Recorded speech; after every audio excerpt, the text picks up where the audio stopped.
These two male Mustangs aren't horsing around. It's that time of year. Breeding season. Breeding season. They're locked in a battle over the females of the herd. We met Gus War of the Bureau of Land Management in Utah. He told us the rapid reproduction of wild horses is creating a crisis. We're estimating there's 88,000 wild horses in America right now. And how many can the land sustain? 27,000.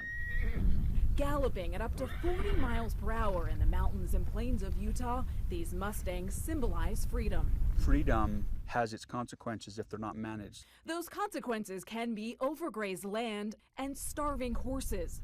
That's why BLM rounds up thousands of horses each year. But the Humane Society and Wild Horse Campaign told CBS News the roundups can be dangerous, leaving some horses injured or dead. No more roundups! Or they might be adopted and illegally sold for slaughter. War says BLM spends $50 million of its $80 million budget on off-range holding costs for the Mustangs they gather. We're almost approaching $2,000 to hold a horse for 1 year. So BLM did some simple math. Rather than pay $2,000 to care for a Mustang for 1 year, they'll pay $1,000 to someone willing to adopt and care for a Mustang over its lifetime. Do you worry about people who say, hey, wait a second, I'm going to go get one of those Mustangs, take $1,000 and take it to a slaughterhouse? You know, or if abuse it. You have to say you've got to be concerned about that. So if an adopted horse after a year is abused and you hear about it, you can't take it back? So if a horse is adopted and then it's titled and we hear about us having an abuse case, we immediately reach out to the local humane group.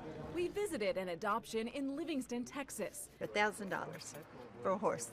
What a good incentive. Yes. Where Rebecca Hirschman brought her 11-year-old granddaughter, Abby. You know, Mustangs don't let many people pet them. This one's a special horse. To qualify, adopters must have enough space for a horse and no history of animal abuse. Is anybody else interested in the geldings in Pen 6? Those approved get, well, a completely wild horse and $500 up front. The other $500 comes 1 year later. It's beneficial, but it's not why we're here. I can see why they're doing it because it gives more people to take a chance on a wild horse. Yeah. Deborah Cash and Michael Gales are taking home their very first Mustang. What are you looking for? I look at their eyes, see if they make contact with you. Rebecca plans to spend her $1,000 payment on a trainer and horse supplies. Let me get you your package together. Yes. Our husbands can't get upset with us because we're actually bringing home money. But when you see this kind of human-horse connection, The horse picks You're a you. good match for her. The horse picks you. it doesn't really seem the money matters at all. I just think it's about finding them a home. I just Connection. feel like I'm helping, you know.